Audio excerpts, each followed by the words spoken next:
దేవుని నామమునకు మరొకసారి వందనాలు స్తోత్రములు చెల్లిస్తూ ఈ పరిశుద్ధ దినము పునరుత్థాన దినము ఆత్మతోను సత్యముతోను స్తుతించే ఈ మహా గొప్ప పరిశుద్ధ దినంలో మనలనంతా కూడా సజీవులు లెక్కించిన దేవాది దేవునికి వందనాలు స్తోత్రములు చెల్లిస్తున్నాం. మరొకసారి హల్లెలూయా. మనకు సమయం ఉంది, మరి బ్యాప్టిజం ఉంది. మనకిచ్చిన సమయంలో 11:30 లోపల కూడా బ్యాప్టిజం ముగించాలని నా శాయశక్తుల ప్రయత్నిస్తాను, ముగిస్తాను కూడా. దేవుని నామానికి స్తోత్రం. గత 2-3 వారాల నుంచి మరి ఒక ప్రకటన గ్రంథం యొక్క ప్రాముఖ్యత, అది సంఘానికి అవసరమైనటువంటి ఆలోచన నాకు కలిగి ప్రకటన గ్రంథాన్ని చదవలేక ఆ గ్రంథాన్ని వదిలిపెట్టేటటువంటి ప్రమాదం ఉంది అని, అసలు ఒక క్రైస్తవుడు సాటైన విశ్వాసి ప్రకటన గ్రంథంలో ఉన్నటువంటి ప్రాముఖ్యతను గుర్తెరగాలి, తెలుసుకోవాలి. ఆయన సింహాసనం ఎదుట తీర్పులో మనము జవాబుదారీగా ఉండాలన్న ఆలోచన కలిగి చెప్పడం జరిగింది. దేవుడు తన ఆత్మ చేత మనలనంతా మరి వాక్యం చేత నింపును గాక. హల్లెలూయా. తన ఆత్మ చేత నింపును గాక, తన వాక్యం చేత మనలను నింపును గాక. మరి మొదటి అధ్యాయంలో ఉన్నటువంటి మరి ఒకసారి రిపీట్ ఎంతమందికి గుర్తుందో మరి మర్చిపోదో తెలియదు. మొదటి అధ్యాయంలో ఉన్నటువంటి అపోస్తుడైనటువంటి యోహాను మరి పరవశుడై ఈ సంగతులు త్వరలో జరగనున్నాయి, సంభవించనున్నాయి, ఆయన మేఘారుడై వచ్చుట చూచితిని, ఇదిగో వర్తమాన భూత భవిష్యత్ కాలముల గురించి ఇదిగో సార్వత్రిక సంఘములకు లేఖ రాయమని మరి పరిశుద్ధాత్మ దేవుడు అపోస్తుడైనటువంటి యోహాను దర్శించినప్పుడు సచ్చిన వాళ్ళ పడిపోయినప్పుడు భయపడకుము, ఇదిగో దిగులు పడకుము, ఇదిగో నేనే మృతుడనైతిని గాని యుగములు సజీవుడనైనాను. ఇది మొదటి అధ్యాయంలో ఉన్నటువంటి అంశము, ప్రకటన గ్రంథము మొదటి అధ్యాయం. అందుకని ఈ వాక్యమును చదువువాడును వాటిని గైకొనువాడు. కరెక్ట్ చెప్పారు, వినువాడు కాదు. ఈ వాక్యమును చదువువాడును గైకొనువాడును ధన్యుడు. అంటే వేరే గ్రంథాలు లేవై, ఇది ఒక వర్తమాన భూత భవిష్యత్ కాలంలో ఈ ప్రపంచమంతా చూస్తుంటున్నాం. కరువుల మీద స్క్రోలింగ్ యూట్యూబ్లలో ఇదిగో జపాన్ అంతమైపోతుంది, ప్రపంచం అంతమైపోతుంది. ఏం తెలుసండి శాస్త్రవేత్తలకు? శాస్త్రవేత్తలు అందరూ కూడా ఈ పరిశుద్ధ గ్రంథం ముందు మోకరించాల్సినటువంటి అవసరం ఎంత ఉంది. 10 మాటలు చెప్తే ఒకటి జరుగుతుండొచ్చు, కాలజ్ఞానం చెప్పడంలో అంత ఇది లేదు. కానీ పరిశుద్ధ లేఖనం ఏం చెప్తుంది, ఎప్పుడు అంతమో అయిపోతుంది, ఆ రాకడ సూచనలేంటి, ఇవన్నీ మనకు కళ్ళ కట్టినట్లుగా అపోస్తులు చెప్పి పెడితే వారి వారి ఇష్టానుసారంగా మాట్లాడుతున్న సమయం ఇది. మొదటి అధ్యాయంలో, రెండవ అధ్యాయంలో ఉన్నటువంటి 2-3లో 7 సార్వత్రిక సంఘాలు. ఎవరైనా నోటికి చెప్తారండి? బైబిల్ చూడొద్దు. Bible is the guide, Bible is the key, Bible is the మన కీని. ఆ కీని ఓపెన్ చేసి ఇక్కడ పెట్టి మనం ఇంట్లోకి పోవాలి. బైబిల్లో ఉన్నది మన తలలో ఫీడ్ అయిపోవాలి. బైబిల్లో ఉన్నది చెబుతున్నామా? అనేక డాక్ట్రిన్స్, అనేక లేఖనాలు, వేరే వేరే వాళ్ళు డాక్ట్రిన్స్ చెప్పిన మాటలు చెప్తున్నామా? పరిశుద్ధాత్మ దేవుడు అపోస్తుల ద్వారా మాట్లాడి చెప్పిన మాటలే మనం మాట్లాడుతున్నామా? చాలా మంది అది కాదండి, అది చెబుతూ ఈ లోకరీతిగా ఒక రీతిగా చెప్పకపోతే రీతిగా చెప్తున్నామండి. దేవుడు ఇలా ఉంటాడు, మనం ఇలా ఉంటాడని దేవుడు వాక్యం చదివిస్తుంది. ఇది మొదటి 2-3 అధ్యాయులలో 7 సార్వత్రిక సంఘాలకు వర్తమాన భూత భవిష్యత్ కాలములలో ప్రపంచమంతా మేధవులు ఏం జరగనైనది, ఈ లోకానికి ఏం సంభవించనైనది, అనేక దేశాలలో అనుభవములు, అనేకమైనటువంటి ఈ మరణాయుధాలను తయారు చేసి సిద్ధంగా పెట్టుకున్నటువంటి సమయంలో, అందుకని అనేక సార్లు మనము భయంకరమైనటువంటి పరిస్థితిలో ఉంటున్నాము. దేవుని సింహాసనం ఎదుట నీవు నేను తీర్పులో నిలబడ్డప్పుడు ఈ వర్తమాన పుస్తకాలలో నీవు ఎలా ఉండాలో నీ తీర్పు సమాధానం చెప్పే ఆ ప్రియ బిడ్డల్లో నీవు నేను ఉన్నామా లేదా పరిశీలించుకోవాల్సినటువంటి అవసరం ఎంతైనా నేడు మనకుందని మరొకసారి మీకు చేతులు జోడించి విజ్ఞప్తి చేస్తున్నాను. ఈ 7 సంఘాలు ఏమనగా 2-3 అధ్యాయాలలో అక్కడ ఉన్న ఎఫెసీ సంఘం, తర్వాత సంఘము, తుయతైర సంఘము, సార్దీ సంఘము, లవోదికయ సంఘము, ఫిలదెల్ఫియా సంఘం. ఈ 7 సంఘాలు సంపూర్ణతకు గుర్తు. 7 సంఘాలకు లేఖలు రాయమని మీ లోపల మన లోపల ఎవరైనా ఏమైనా బలహీనతలుంటే చాలా జాగ్రత్తగా మాటలు మీరు క్యాచ్ చేయాలి. చాలా జాగ్రత్త వాక్యాన్ని పరిశీలన చేయాలి. ఏదో నామక వ్యవస్థ వచ్చినాము, మేము మాట్లాడుతున్నాం, పిల్లలను అనుకున్నాం, మీ చేతిలో ఫోన్ ఉంటే నేను వచ్చి తీసుకొని వచ్చి పెడతాను. మీరు నన్నే చూడలేదు అనేక సార్, అందమైన నా ముఖాన్ని చూడండి, మీరు కూడా వెలిగింపబడతారు. హల్లెలూయా, దేవుని నామానికి స్తోత్రము. 7 సంఘాలలో చెబుతున్నటువంటి సంపూర్ణత, ఈ యొక్క యుగము ముగింపులో ఏమి సంభవించనేది, ఈ లోకము ఎలాగో అంతమైపోతుంది అనే విషయాలు తెలుపకపోతే మనము తీర్పులో చెప్పలేము. 7 సంఘాలకు చెప్పిన తర్వాత 3 అధ్యాయాల తర్వాత మొన్న 3వ వారంలో 4వ అధ్యాయం కొంచెం చెప్పినాము. అప్పుడేం చెప్పినంటే 4 జీవులు 24 పెద్దలు ఎవరు ముద్రింపబడిన, అందుకని 5వ అధ్యాయంలో ఎంటర్ కావాలన్న ప్రయత్నం చేస్తాను. సమయాన్ని దృష్టిలో పెట్టుకుని ఈ 24 పెద్దలు ఎవరు, 4 జీవులు ఎవరు అనేది కాన్సన్ట్రేషన్ పెట్టండి. ఒకవేళ సమయానికి అనుకూలంగా ఉంటే ఆ ముద్రింపబడిన గ్రంథము ఎందుకు ముద్రింపబడింది, ఎందుకు అది మరుగు చేయబడింది అన్నది చాలా లోతుగా ఉంది. మనము ముగించే ప్రయత్నం చేద్దాం. హల్లెలూయా. 4వ అధ్యాయంలో పరవశుడైనటువంటి అపోస్తుడైన, ఇదిగో నీవు ఎచ్చిరము, మహాకాశము ఆకాశమును పట్టజాలని దేవుడు, ఆకాశం ఆకాశములు అనగా ప్లూరల్, ప్రపంచము, బుద్ధిజీవులు, అనేకమైనటువంటి మధ్య ఆకాశము, ఆకాశము, ఈ ఆకాశం, అనేక ఆకాశములను దాటుకుంటూ మహిమ స్వరూపుడైనటువంటి ఆ దేవాది దేవుని యొక్క సింహాసనాన్ని, ఆ పరలోక రాజ్యంలో ఆ బంగారు వీధులను దాటుకుంటూ అపోస్తుడైన యోహాను వెళ్ళాడు. నీవు ఇక్కడికి ఎక్కిరము, ఇప్పుడు జరగవలసిన సంగతులను నేను మీకు కనపరచదను, తెలిపెదను. అప్పుడు ఆ పరవశుడైనటువంటి ఆ యోహాను కళ్ళు ఆ పరలోక పట్టణం అంతా చూసిన తర్వాత ఆ సింహాసన ఆసీనుడైనటువంటి ఆ యొక్క ఆ ప్రధాన యాజకుడు, అందం లేకపోతే మన తండ్రి అయిన దేవుడు ఆ సింహాసనం మీద కూర్చున్నాడు. ఆయన దృష్టి, యోహాను దృష్టి ఆ పట్టణం అంతా తిరిగి అక్కడ ఉన్న వాళ్ళంతా చూసి ఆ వేసినటువంటి యువాకారంలో ఉన్నటువంటి ఆ సభా పర్వతం దగ్గర ఆ యుగ యుగము స్థుతులు పొందుతున్న దేవుని ఆ ముఖం చూసినప్పుడు అక్కడ కనిపించింది ఎవరంటే 4 జీవులు. హల్లెలూయా. ఆ 4 జీవులు పరిశుద్ధుడు పరిశుద్ధుడు పరిశుద్ధుడని రాత్రి భావాలు మానక స్థుతులు చెల్లించేటటువంటివి. ఈ వ్యాఖ్యాన పద్ధతిలో అనేకులు రకరకాల వ్యాఖ్యాన పద్ధతులను, ఏది ఏమైనా పరిశుద్ధ గ్రంథము మనము చెప్పే మాటలు అంగీకరించాలి. నేను నీవు చెప్పిన మాటలు కాదు, పరిశుద్ధ గ్రంథంలో ఏదైతే పరిశుద్ధాత్మ దేవుడు లిఖించాడో దాన్ని నెరవేర్చేదిగా ఉండాలి, అంగీకరించాలి వాక్యంతో పాటు. అందుకనే మరి ఈ ప్రవక్త అంటాడు, సత్యము కొంత ఇచ్చట కొంత అచ్చట. మొత్తమంతా ఒకే అధ్యాయంలో సంపూర్ణమైన సత్యము లేదు. అందుకనే ప్రవక్త ఏషియా అంటాడు, సత్యము కొంత ఇచ్చట.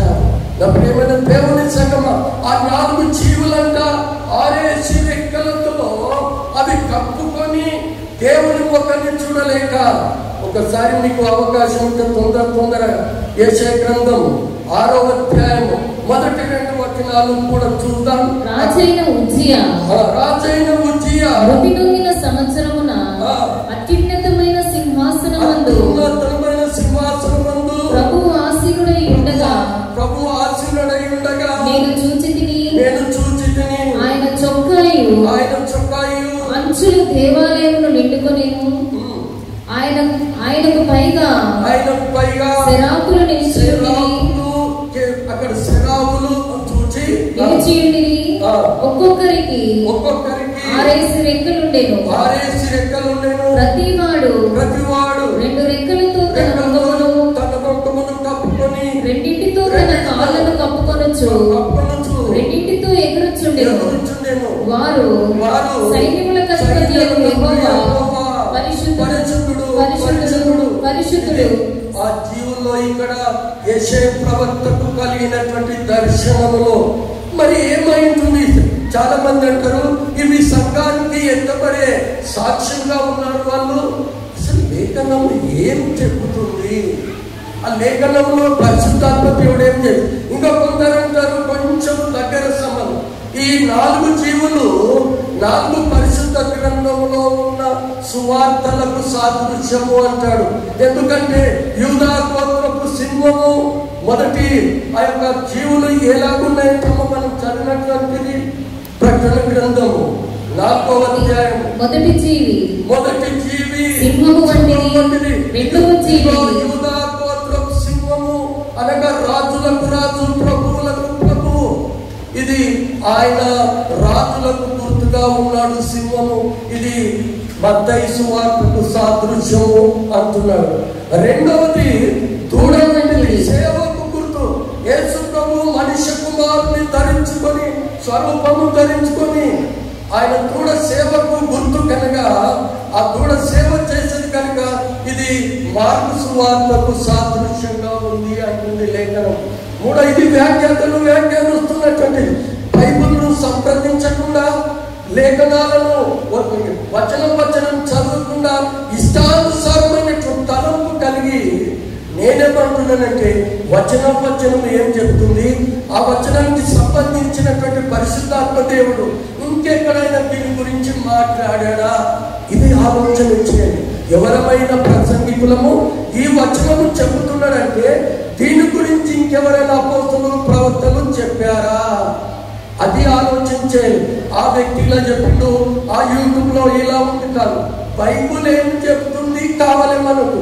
అక్కడ అంటున్నాడు దూడ సేవకు గుర్తు కనుక ఇది మార్కు సువార్తలో సేవకులను కలిగిన మన ప్రభువు.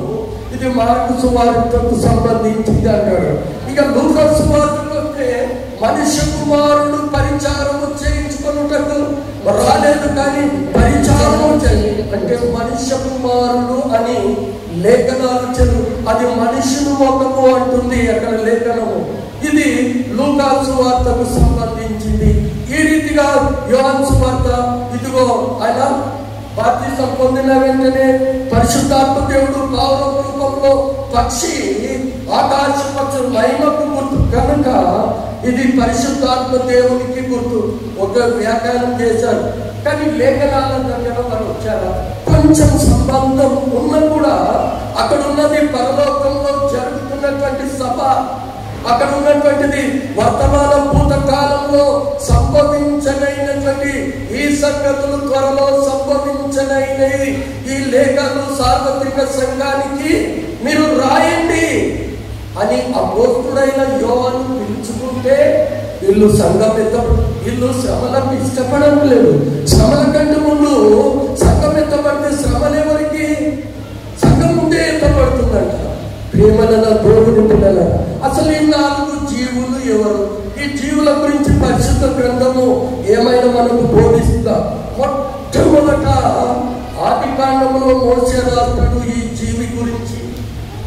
ఆది కాండము 3వ అధ్యాయము 24వ వచనంలో ఆదామును వెళ్ళగొట్టిన తర్వాత ఏదెను తోటకు తూర్పు దిక్కున కెరూబులను ఏంటంటే కెరూబులు అంటున్నాడు.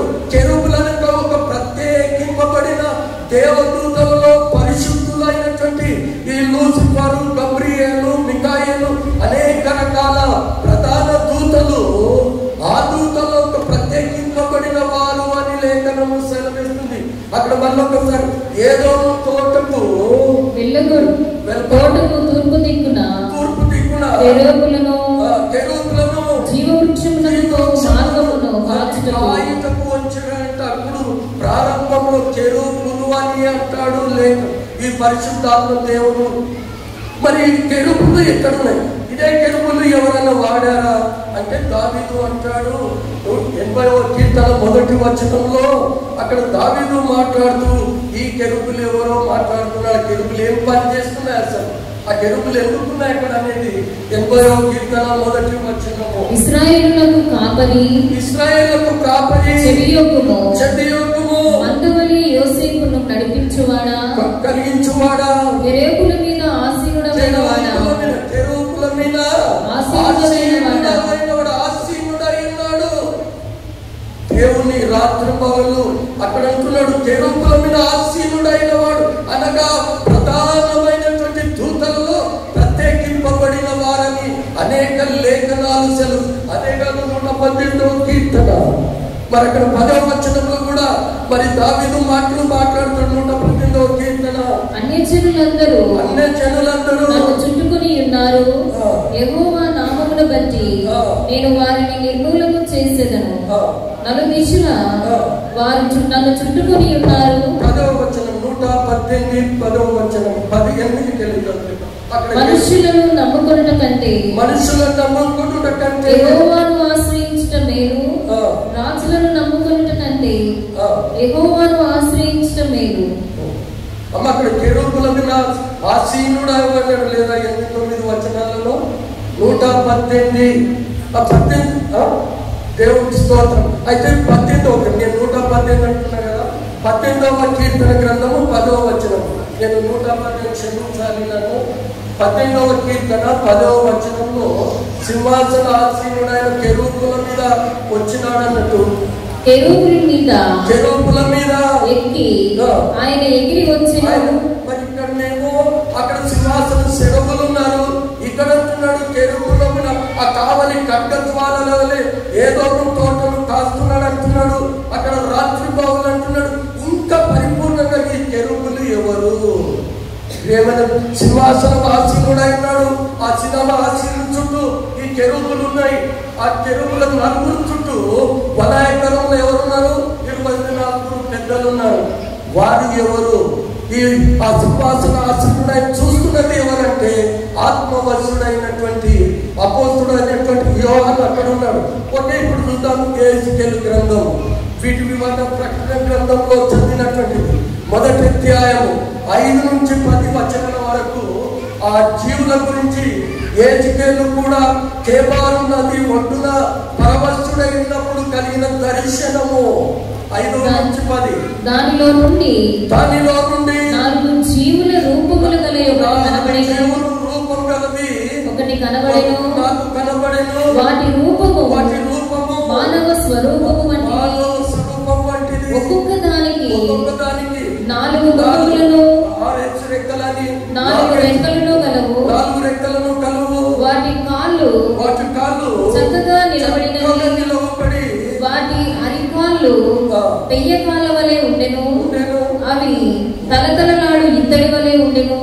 వాటి 4 ప్రక్కల రెక్కల క్రింద మానవ హస్తముల వంటి హస్తములు ఉండెను. 4గింటికి ముఖములను రెక్కలను ఉండెను. వాటి రెక్కలు ఒకదానికొకటి కలుసుకొనెను. ఏ వైపునకును తిరుగుగా అవన్నీ చక్కగా నెగిటివ్. 4 జీవులు ఉన్నాయేమో అక్కడ కూడా మనిషి రూపము, పక్షి రూపము, సింహం వంటి చూడవండి. కానీ అక్కడ కూడా మరి ఎహెజ్కేలు ప్రవక్త గుర్తుపట్టలే. ఏంటి అవన్నీ? పరవశుడైనాడు, చూస్తున్నాడు. అదే ఎహెజ్కేలు గ్రంథంలో 10వ అధ్యాయము 20వ వచనంలో ప్రవక్త ఎహెజ్కేలుకు కలిగిన ఆ దర్శనాన్ని గురించి అప్పుడు అంటాడు నోటి మాటలతో. 20వ వచనం అమ్మ చక్కగా మాట్లాడుతున్నాడు. అమ్మ కేబారు నది దగ్గర ఇశ్రాయేలు దేవుని ఎదుట నాకు కనబడిన జీవి ఇదే. అది కెరూబులని అవి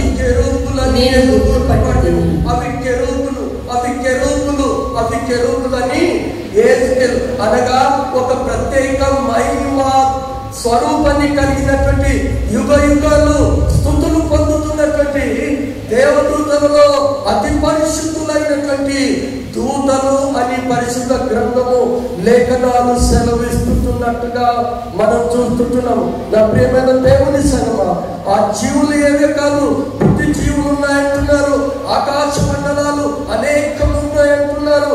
ఆ జీవులలో మరి జీవులు ఎందుకు వచ్చినాయి? ఈ జీవులు అనగా ఆ పరిశుద్ధుడు పరిశుద్ధుడు అంటుంది. ఇది కెరూబులని గుర్తుపడి తిని అంటున్నాడు. కెరూబులు అనగా ప్రత్యేకింపబడిన మహిమ పొందినటువంటి దేవుని సింహాసనం ఎదుట స్తుతులు రాత్రిమాలు అనక ఆ చెల్లించే ప్రధానమైనటువంటి దూతలని లేఖనాలు ఘోషిస్తున్నాయి.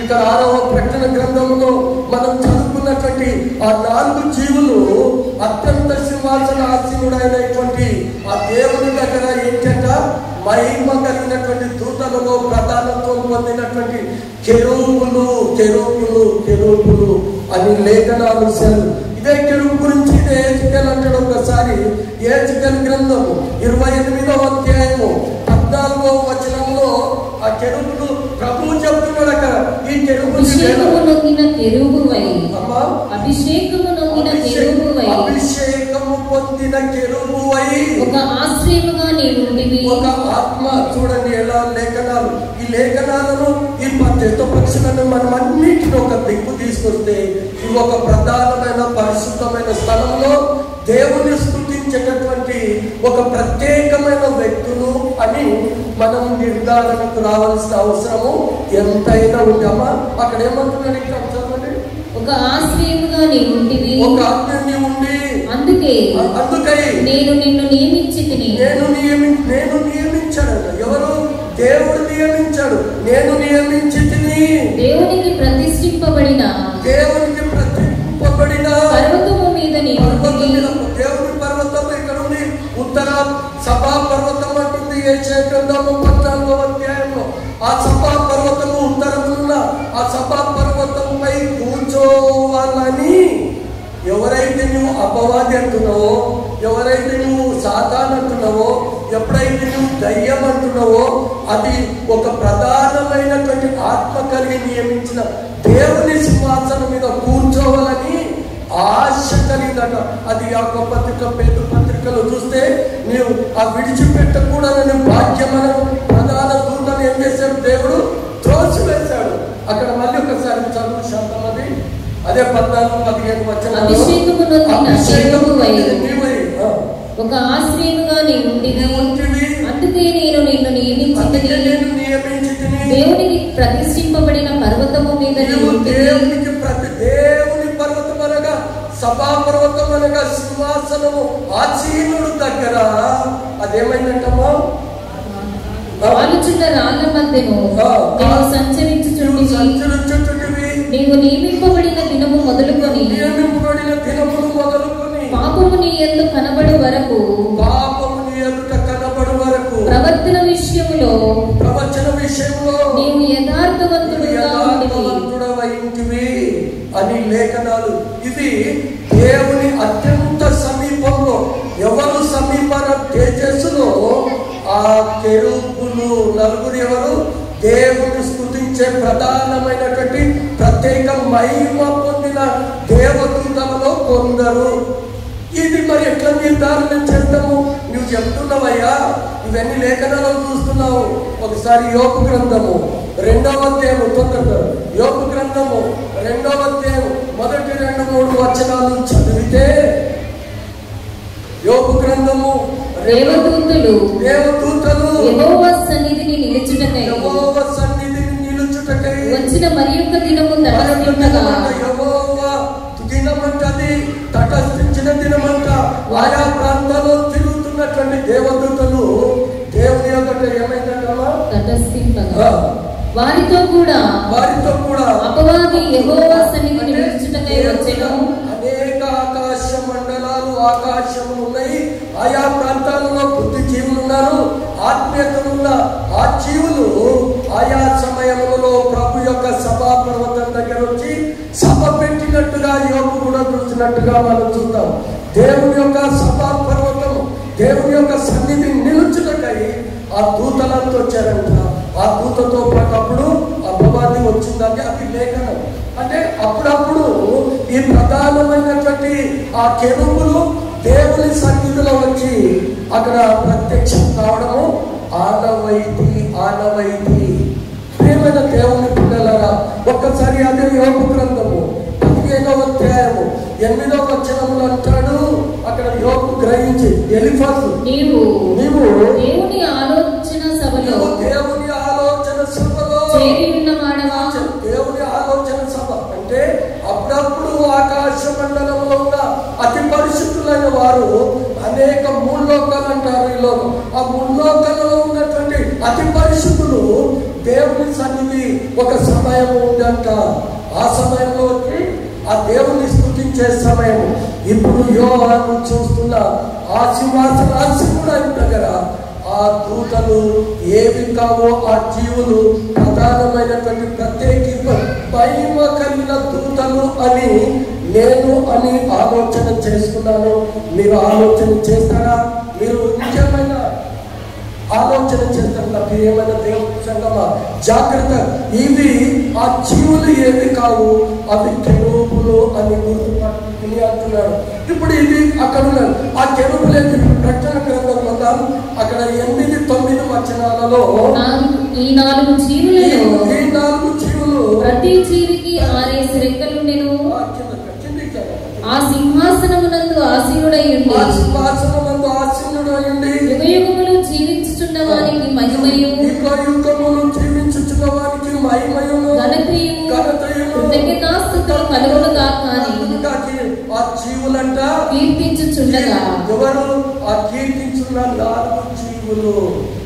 కొందరంటారు ఇది యేసు ప్రభు కూడా పక్షిరాజు కనుక యేసు ప్రభు కూడా సాదృశ్యం అంటూ. యేసు ప్రభు ముందర సాగిలపడ్డాడండి. ఆ జీవులు ఏం చేసినాక ఆయన ముందర సాగిలపడి స్తుతిగానలు పాట పాడినంట. ఇది 4 జీవులకున్న ప్రత్యేకమైనటువంటిది. ఇంకా 4వ అధ్యాయం 5వ అధ్యాయం. ఇక 24 పెద్దలు మనకున్న పెద్ద సమస్య. కొందరంటారు ఇశ్రాయేలు గోత్రికులలో 12 గోత్రాలలో ఉన్నటువంటి ఆ 12 గోత్రాలలో వాళ్ళు మరి 12 మంది అపోస్తులు. వారే ఆ సింహాసనము ఎదుట ఉన్నటువంటి 24 పెద్దలు. 24 పెద్దలు ఉన్నారు సభ. ఒకవేళ అనుకుందాం మరి 24 ఆ సింహాసనము ఏదైనా ఆ కుర్చీల వాళ్ళకి ఏమైనా ఖాళీ ఉందా? 24 పెద్దలు ఏం చేశారు? సింహాసనాసీనులు అయినారు. వారు కూడా కిరీటాలు ధరింపచేసి సింహాసనాసీనుడైనాడు. కిరీటము రాజరికానికి గుర్తు, అధికారానికి గుర్తు కనుక వాళ్ళు అంటున్నారు ఇది 12 గోత్రాల ప్రవక్తలకును 12 అపోస్తులకు సూచన అంటున్నారు. ప్రియమైన దేవుని సంగమా, మరి 12 గోత్రికులు 12 అపోస్తులు ఉంటే అక్కడ ఈ దర్శనం చూస్తున్నది ఎవరు? అమ్మా, దర్శనం చూస్తున్నదే యోహాను. అప్పుడు ఇంకా యోహాను మరణించలే. యోహాను ఆత్మవర్షుడైనాడు. ఇక్కడికి ఎక్కినము నీకు చెప్పవలసిన సంగతులు సార్వత్రిక సంఘానికి లేఖలు రాయమని ప్రవస్తుడై ఆకాశములు దాటుకుంటూ వెళ్ళిపోయినటువంటి ఆ సింహాసనం మీద 24 పెద్దలు ఉన్నారు. మరి ఒకటైతే అపోస్తులు అయితే ఆ యోహాను కూడా కుర్చీ ఉండలే, ఖాళీగా కనిపించాలి. ఈ వ్యాఖ్యతలు అంటున్నారు ఇదంతా అంతా. అందుకనే ప్రకటన గ్రంథం చదవడానికి సంచయిస్తారు, చెప్పరు. ఏదో లేఖనాలు ప్రవచనాలు అయితే చెప్తారు.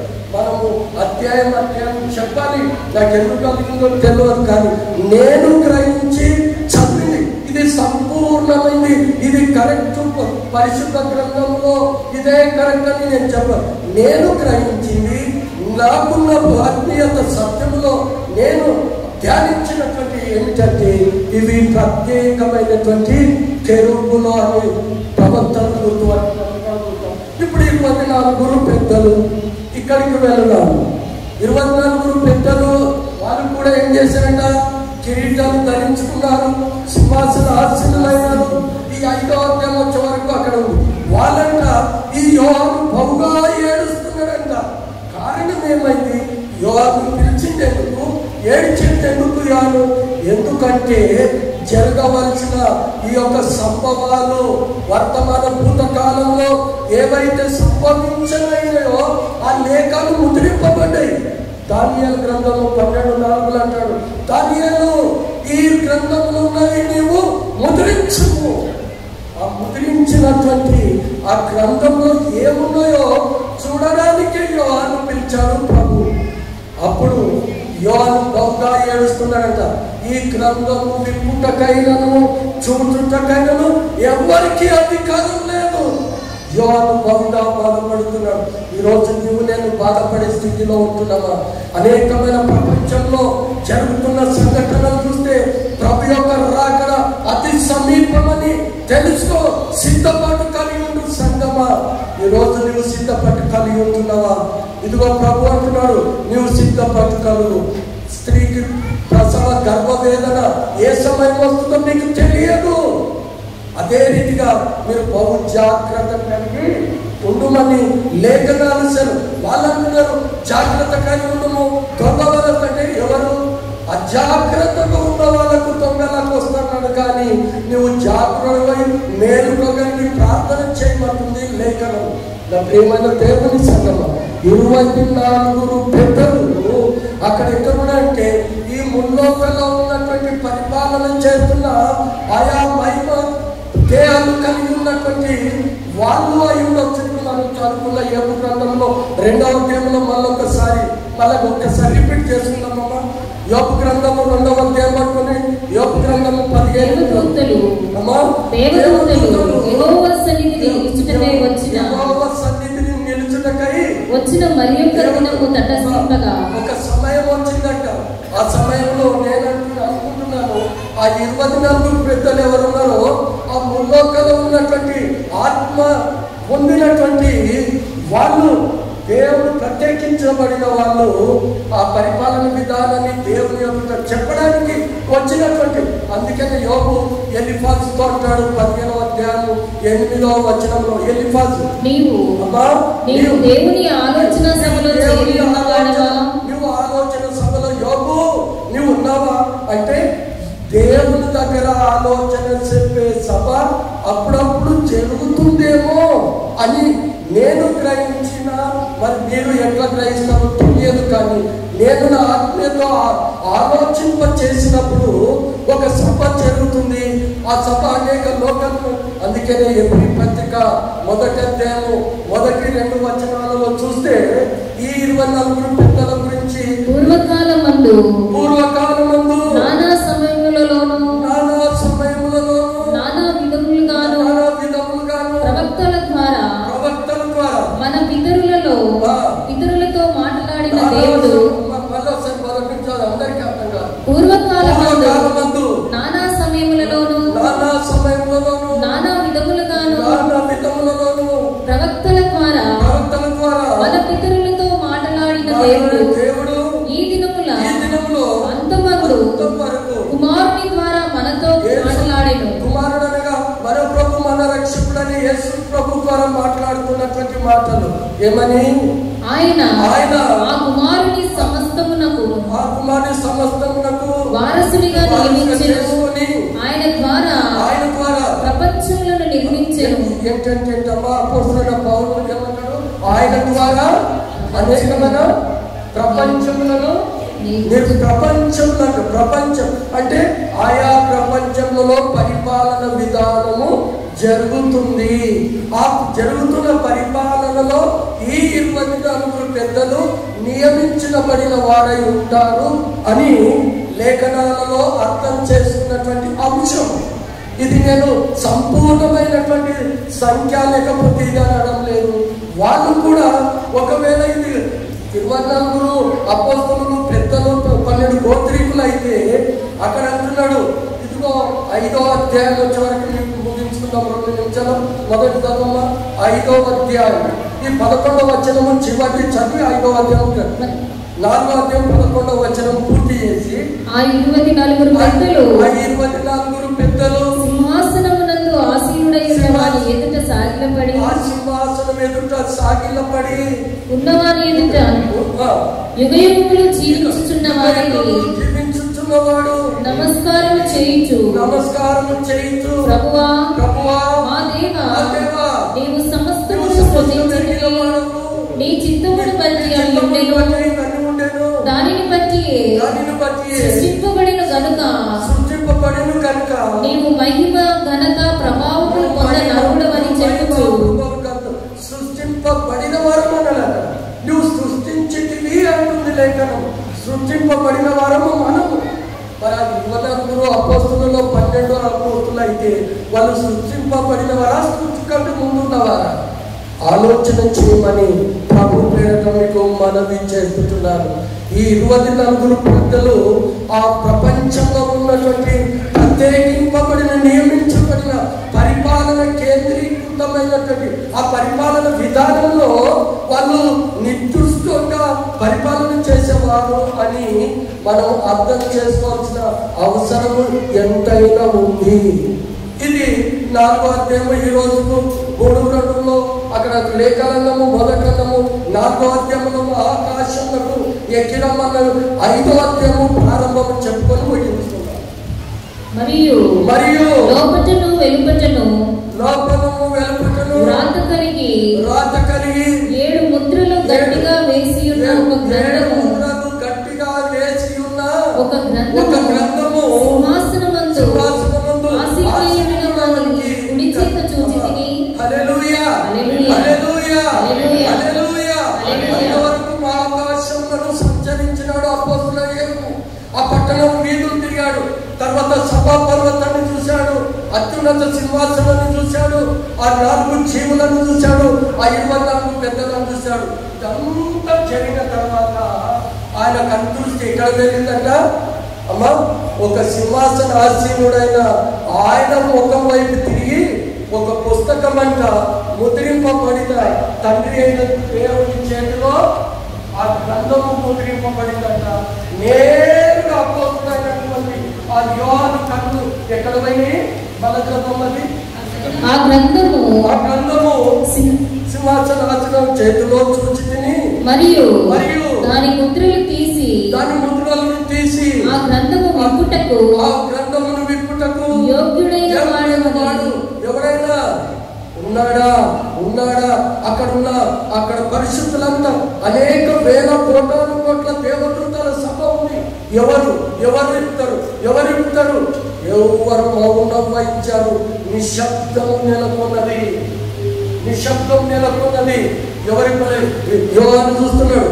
అది యోహానుకున్న ప్రత్యక్షత. అది ఇవ్వాలి, అవన్నీ కనుగొనాలి. ఆ సార్వత్రిక సంఘానికి లేఖం రాయాలి.